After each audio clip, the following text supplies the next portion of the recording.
मुसलमा कज़्ज़ाब के दो नुमाइंदों को जब आए थे हुजूर के पास, जब हुजूर ने उन मुनकिरीन खत्म नबुव्वत से दो से पूछा ना, मुसलमा के नुमाइंदे आए, इब्न उसाल और इब्न नवाहा, वो कहने लगे मुसलमा ने हमें ये खत दिया है, उसने खत में बकवास किया था मैं भी नबी हूं। तो हुजूर ने फरमाया तुम क्या कहते हो? कहा कि जी हम भी मुसलमा को नबी मानते हैं। तो मेरे आका ने फरमाया अगर तुम सफीर ना होते ना तो मैंने अपने हाथ से तुम्हारे दोनों की गर्दनों को उतार देना था। मुनकरीन खत्म नबुव्वत की गर्दनें तो हुजूर अपने दस्ते मुबारक से उतारने के लिए खुद तैयार है।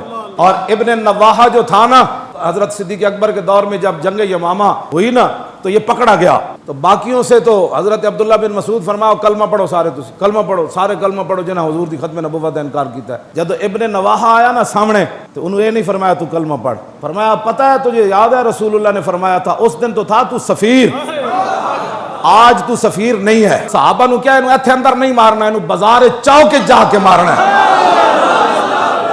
हाँ